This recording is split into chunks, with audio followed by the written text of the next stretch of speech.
안녕하세요. 서창원의 신앙 일침 시간입니다. 한 주간도 평안하셨습니까? 오늘 서창원의 신앙 일침을 시청하시는 여러분 모두에게 하나님의 은혜와 평강이 충만하기를 기원합니다. 진짜 부흥이란 무엇인가? 라고 하는 두 번째 시간을 생각해 보도록 하겠습니다. 지난 시간엔 참된 부흥은 오직 성삼위 하나님의 일이다라고 하는 것을 말씀을 드렸었습니다. 오늘 두 번째 참된 부흥의 특징은 무엇보다도 하나님의 말씀이 신실하게 선포되는 곳에서 참된 부흥이 일어난다라고 하는 것입니다. 사실 신약시대의 하나님의 말씀은 성령 사역의 핵심이었습니다. 예를 들면 오순절 날에 베드로가 하나님의 말씀을 선포한 후에 그의 청중들은 심령의 찔림을 받았다고 기록하고 있죠. 하나님의 말씀이 그들을 겸손하게 만들었고 마음 깊은 죄책감을 가지게 했던 것이죠. 그와 유사한 광경을 우리는 히브리서 기자의 기록에서도 발견할 수 있습니다. 하나님이 인간의 마음을 밝히 드러내고 있다는 것을 언급해 주고 있습니다.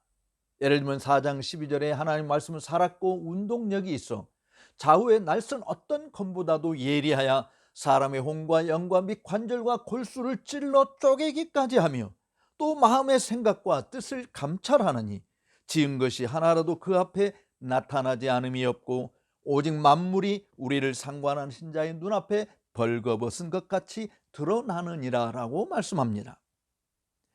여기서 문장 사이의 연결점을 주목해 보시기 바랍니다. 하나님께서 사람들의 마음을 벌거벗음같이 드러나게 하는 것은 바로 하나님의 살았고 운동력이 있는 말씀으로 말미암은 것임을 지적하고 있는 것이죠. 다시 말하면 사도 바울은 데살로니가 교회에게 기도하기를 요청하되 주의 말씀이 그들 가운데서 다름질하여 영광스러운 역사가 일어나게 되기를, 즉 숱한 반대들에도 불구하고 말씀에 의한 부흥이 일어나도록 데살로니가 교회의 성도들에게 기도해 달라고 요청했던 것이죠. 17세기 청교도 운동 후반기에 수많은 청교도들이 교회가 영적 혼미 상태에 빠져들었을 때 한 주목할 만한 영국의 장로교 목사인 존 하웨가 에스겔서 39장 29절 말씀으로 1678년 15번의 설교를 했습니다. 이 존 하웨 목사는 주장하기를 성령께서 부어지지 않는 한 설교나 교회의 올바른 정치 형태 또는 심지어 기적을 일으키는 권능까지도 내적 부패를 치유하는 일은 불가능한 것이다 라고 했습니다. 우리는 죽었고 하나님의 성령은 너무 멀리 물러서 계시는 상황을 목격합니다. 심지어 기독교 총회 가운데서도 말이죠. 이런 상황이 17세기에만 있는 것이 아니라 오늘 우리들에게도 동일하게 보여지는 것입니다. 그러면서 존 하웨 목사는 이렇게 설교했습니다. 그날에 성령께서 넘치도록 부어질 것입니다. 저는 여러분들이 엄청 다른 설교를 듣게 될 것임을 믿습니다. 그러한 날에 여러분들이 요즘 듣는 설교들과는 엄청 다른 말씀을 들으면서 버텨낼 수 있는 자들이 누가 있겠습니까? 영혼들은 분명히 또 다른 잣대로 판단될 것입니다. 그것은 정말 슬프게도 그날은 성령께서도 엄청 움츠러들 것입니다. 우리는 어떻게 영혼들에게 실감되도록 살아있는 감각적인 말들을 할지 모를 것입니다. 여러분 마음속에 어떻게 들어가게 할지도 모릅니다.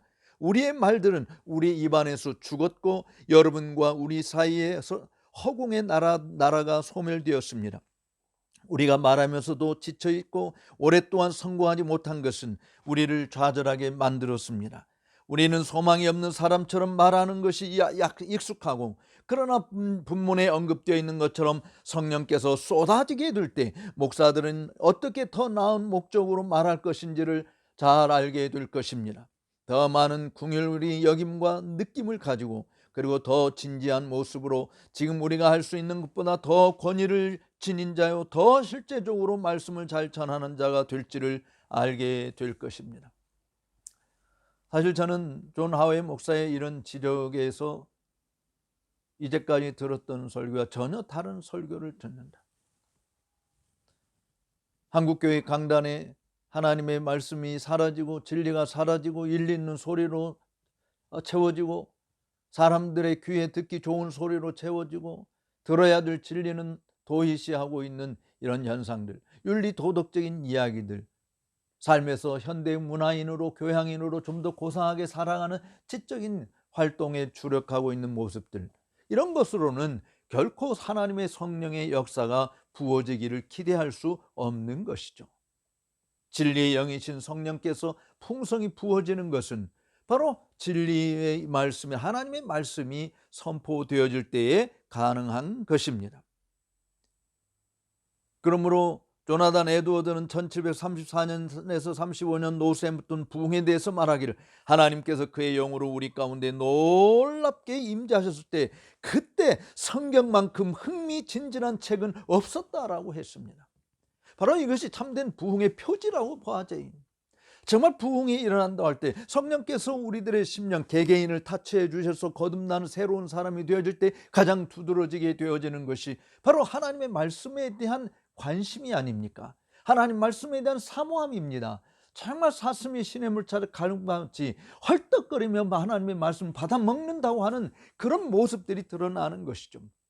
그런데 요즘에 거짓된 부흥의 모습에서 보여지는 것은 감정적인 도취에 빠져있지만 그것이 하나님의 말씀으로 이끌지 못하게 되어지고 또 다른 느낌과 또 다른 체험으로 자꾸 빠져들게 하고자 하는 그런 욕망에 빠지는 것이죠. 마치 마약과 같은 거 아닙니까? 한번 마약에 접하고 난 사람은 그 맛을 계속 잊지 못해서 계속 마약에 손을 대게 되고 결국은 온 몸과 영혼이 피폐하게 되는 거리에 나오게 되는 것입니다. 사실 참된 부흥에 있어서 우리에게 나타나는 것은 하나님의 말씀에 대한 진지한 태도라고 말을 할 수 있는 것이죠. 이 당시 조나단 에드워드가 이렇게 이야기했어요. 70세 여인의 회심의 사건에 대해서 언급한 글이 이렇습니다. 죄인들을 위한 그리스도의 고난과 관련한 신학을 읽는 것은 그녀에게 엄청 놀라운 것이었습니다. 그것이 진짜로 다가왔고 엄청 놀라운 것이었습니다. 그러나 그것이 그녀에게 완전히 새로운 것이었죠. 그녀의 생각이 바뀌기 전에 먼저 그녀는 그녀 속에서 자문하지 않을 수 없었습니다. 이 사실을 전에는 한 번도 들은 적이 없었다는 것을 생각했습니다. 그러자 그녀가 회상에 빠져 자기는 그 사실을 자주 들은 적이 있음을 알게 되었습니다. 그리고 자주 그 말씀을 읽은 적이 있음을 알았습니다. 그러나 그것이 지금처럼 실감되게 다가온 적이 없었던 것이었습니다.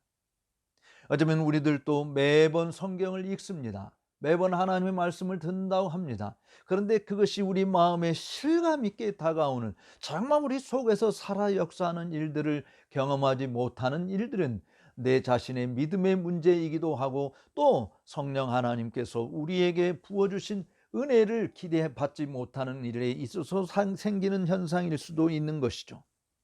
제.I. 패커 목사가 지적한 것처럼 부흥의 때에 하나님의 임재하심에 대한 강렬한 느낌은 그의 진리에 대한 새로운 권위를 생산해내는 것입니다. 전에 읽었거나 들었던 성경의 메시지가 오로지 겉으로만 다가왔던 것에 비해 부흥의 때는 정중들의 마음을 예리하게 살피고 독자들 자신들의 깊은 내면을 들여다보게 만드는 것이다 라고 했습니다. 여러분은 어떻습니까? 정말 진리의 말씀을 사랑하십니까? 주의 말씀을 사랑하여 주야로 묵상하는 일을 합니까? 그 말씀의 도전과 교훈과 책망을 통해서 우리의 심령이 그리스도에게 더 복종하는 자리에 나아가십니까? 아니면 여전히 내 오감을 만족시키는 어떤 즉흥적이고 어떤 흥미로운, 정말 흥분이 되는 그러한 감각들, 그러한 경험들을 여전히 찾아 놨습니까? 하나님의 말씀의 무게 앞에 우리 자신이 겸손히 엎드릴 수 있게 되기를 바랍니다. 또 참된 부흥의 세 번째 특징은 죄에 대해서 세상을 깊이 책망하시는 주의 말씀을 듣고 성령의 은혜를 입어서 죄에 대한 깊은 자각을 가지게 되는 것이죠. 그것이 바로 부흥운동에서 늘 일어나는 회개의 열매들로 나타나는 것입니다. 요한복음 14장에서 16장의 예수님의 고별 강론은 신약에서 성령에 대한 가장 풍성한 가르침을 주고 있는 내용입니다. 성령에 대하여 우리 주님께서 가르치신 것 중 하나는 성령께서 오순절적인 능력으로 임하실 때 죄에 대하여, 의에 대하여, 심판에 대하여 세상을 책망할 것이라는 것입니다. 하나님의 거룩한 임재와 말씀에 교훈하시는 조명 안에서 진정한 부흥에는 일반적으로 죄에 대한 깊은 민감성이 있다는 것이 그리 놀랄 일은 아닌 것이죠. 죄악된 것에 대한 깊은 자성과 우리가 얼마나 죄악된 존재인지를 깊이 인식하는 것입니다. 제아이 패커는 이렇게 기술하고 있습니다. 만일 심령에 죄에 대한 깊은 자각이 없다면 종교적인 관심이나 흥분의 갱신이라는 이름으로 나타난 것으로 간주될 수 없다. 하나님의 간주될 수밖에 없다. 하나님의 가까이 다가오심과 이어지는 그의 말씀의 영향은 성도로 하여금 그 이전보다 죄에 대한 매우 민감하게 반응하게 한다. 양심은 온화하고 깊은 겸손이 나타나는 것이다 라고 했습니다. 우리에게 죄에 대한 깊은 자각이 없다고 한다면 단순히 종교적인 관심이나 흥분이 갱신이라는 이름으로 나타난 것으로 간주될 수밖에 없는 것이죠. 사실 요즘에 한국 교회 강단에서 정말 듣기 어려운 게 죄 아닌가요? 회개라는 말 아닌가요? 지옥과 천국에 대한 이야기 아닌가요? 현대인들이 가장 싫어하는 것이 당신은 죄인입니다라고 하는 것이잖아요. 그런데 성경은 명백하게 우리가 죄인이라고 하는 것을 이야기합니다. 우리는 본질상 진노의 자식이고 허물과 죄로 죽은 자라고 이야기했습니다. 그런 자들이 어떻게 살아납니까? 죄가 무엇인지 알지 못하는 자에게 죄가 무엇인지를 들춰내서 우리 자신을 성찰하게 되고 이 죄 문제를 어떻게 할고 탄식하게 만들고 그 죄 문제를 해결할 수 있는 유일한 방편이 바로 나사렛 예수 그리스도의 십자가 복음이다라고 하는 것을 전하는 것이죠. 그래서 참된 복음이 증거할 때 왜 예수님이 죽으셨는지, 왜 예수님이 고난받으셨는지, 그것이 바로 내 죄 때문이다라고 하는 깊은 자각이 일어나게 돼서 회개 운동이 일어나는 것입니다. 그냥 단순히 하나님 내가 죄인입니다, 죄를 범했습니다, 용서해 주세요 이런 것으로 끝나는 것이 아니라 가슴을 치면서 애통해하며 형제들아 어찌할꼬 부르짖는 것이죠. 눈물을 흘리는 것입니다.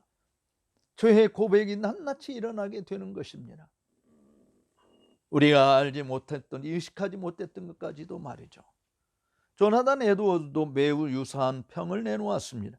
하나님의 성령의 참된 부흥에 대한 표지 목록 가운데서 조나단 에드워드는 죄에 대한 민감성을 두 번째로 언급을 했죠.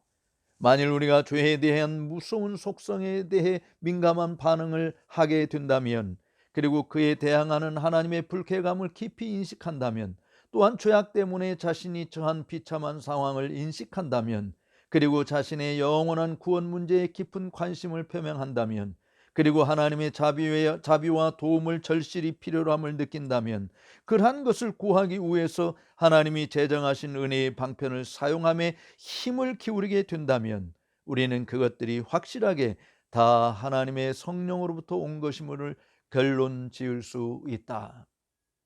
그렇습니다. 하나님께서 말씀 선포 사역을 놀랍게 사용하시어 대서양 양쪽 대륙의 수많은 사람들을 회심케 한 조지 휘필드 목사도 이렇게 서술하고 있습니다. 만일 당신이 죄의 무게를 결코 느껴본 적이 없다면 당신 자신을 그리스도인이라고 말하지 말라. 만일 그 같은 자각이 없다고 한다면 그리스도인이라고 말하지 말라. 얼마나 무서운 말입니까? 오늘날 복의 근원 강림하사라는 찬송가 작사자로 잘 알려진 로버트 로빈슨의 사례를 깊이 생각해 보십시오. 로빈슨은 1752년 조지 히필드 목사의 설교를 들으러 갔을 때 죄에 대한 깊은 자각에 사로잡혔습니다. 로빈슨이 그 위대한 설교자의 설교를 처음 듣게 되었을 때 그가 집회에 간 그의 동기는 좀 말하기가 그저 그런 것이었어요. 1752년 5월 24일 주일 아침에 그와 몇 친구들은 장난거리를 찾고자 집을 나섰습니다. 건너편에서 점쟁이로 알려진 나이든 여인이 다가오는 것을 보고 그 여인 앞으로 갔습니다. 어쩌면 싸구려 술잔을 몇 잔 들이킨 후에 그녀에게 다가가서 자신들의 행운을 말해달라고 요청했을지도 모릅니다. 로빈슨 차례가 다가왔을 때 그 여인은 그가 자녀들과 손주들, 심지어 증손주들까지 보게 될 것이라고 하는 점을 쳐주었어요. 뭔가 이상 야릇한 그 여인의 말을 듣고 난 로빈슨은 심각한 표정으로 집으로 돌아갔습니다. 그가 홀로 있을 때 그가 정말 그렇게 오래 살 수 있다면, 그렇다면 식구들에게 짐이 되는 짓은 그만두어야 하겠다고 생각을 했습니다. 그 시대에는 오늘날처럼 사회복지나 안전망이 잘 갖춰져 있는 시대가 아니었잖아요.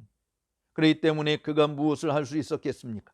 그가 손주들이 좋아할 만한 노인이 되는 한 가지 길은 그들을 기쁘게 해주기 위한 재미난 이야기 보따리를 준비해 놓는 것이라고 생각을 했습니다. 그래서 그는 그 이후로부터 그의 마음에 지식을 쌓는 일을 하겠다고 작정하게 되죠. 자신이 나이가 들었을 때 희귀하고 놀라운 이야기들은 자신의 존재임을 분명하게 할 것이고, 무시당하는 존재가 아니라 존경받는 존재로 만들어 줄 것이라고 생각을 했습니다. 그가 처음으로 수집한 지식으로서 바로 이 조지 휘필드 목사의 설교들 중 하나를 경험하고자 한 것이었습니다. 그는 휘필드의 설교를 듣고자 예배당에 갔습니다. 비록 그가 훗날 그 유명한 설교자에게 설교자의 어리석음에 대해 동정을 금할 길이 없었노라고 말했을지라도, 그리고 청중들의 한심한 모습들, 기만당하고 있는 불쌍한 감리교도들, 그리고 휘필드의 교리는 역겨운 것들이라고 말했을지라도 말이죠. 휘필드 목사가 런던 무어필드에 있는 모임 장소인 그의 장막대에서 저녁 예배 설교를 했습니다. 그때 본문은 마태복음 3장 7절이었어요.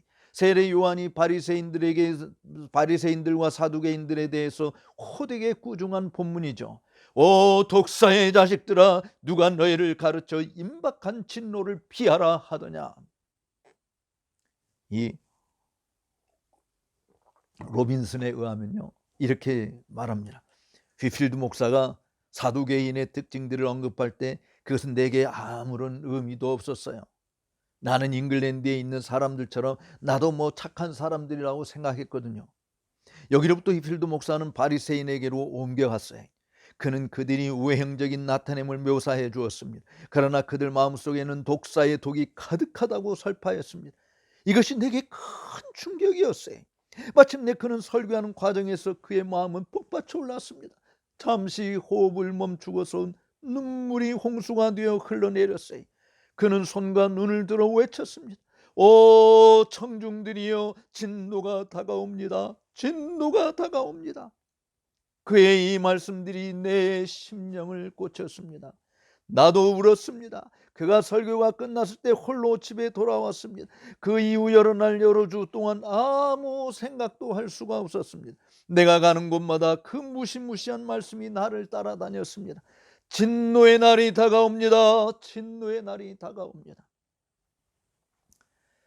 이 말씀과 휘필드의 설교는 로빈슨을 거의 3년 동안 따라다녔어요. 그는 타버나클 예배에 정기적으로 출석했습니다. 그리고 자신이 죄로 인해 무너져 내림을 강하게 느꼈고 구원을 위해 탄식하지 않을 수 없었습니다. 결과적으로 1755년 12월 10일에 화요일에 중생의 고통을 맛본 후에 로빈슨은 예수 그리스도의 보배로운 피로 완전히 죄사함을 받게 되는 자리에 나갑니다. 그는 곧장 캠브리지에 있는 성 앤드류 침례교 목사에게 갔습니다. 그리고 그곳에서 그는 그 시대의 최고의 구어체 설교자들 중에 한 사람이 되었습니다. 그가 공적으로 신앙을 고백한 지 2년 반 정도 후에 성도들이 애창하는 찬송가, 바로 복의 근원 강림하사를 작사한 것이었습니다. 그 찬송은 그가 구원받았을 때 하나님께서 그에게 하신 놀라운 일들을 기념하여 쓴 찬송시였던 것이죠. 복의 근원 강림하사 찬송하게 하소서, 한량없이 자비하심 측량할 길 없도다. 천사들의 주의 찬송가로 나를 가르치소서. 구속하신 그 사랑을 항상 찬송합니다. 주의 크신 도움받아 이때까지 왔으니 이와 같이 천국에도 이르기를 바라네. 하나님의 품을 떠나 죄에 빠진 우리를 예수 구원하시려고 보혈 흘려 주셨네. 주의 귀한 은혜 받고 이생 빚진 자 되네. 주의 은혜에 사슬되사 나를 주께 매소서. 우리 마음은 연약하여 범죄하기 쉬우니 하나님이 받으시고 천국인을 치소서. 아멘. 오늘 서차원의 신앙 일침을 들어주신 여러분 감사합니다. 나가시기 전에 좋아요 버튼을 눌러주시거나 구독하지 않으신 분들은 구독 버튼을 눌러주시면 더욱더 감사하겠습니다. 다음 주에 찾아뵙도록 하겠습니다.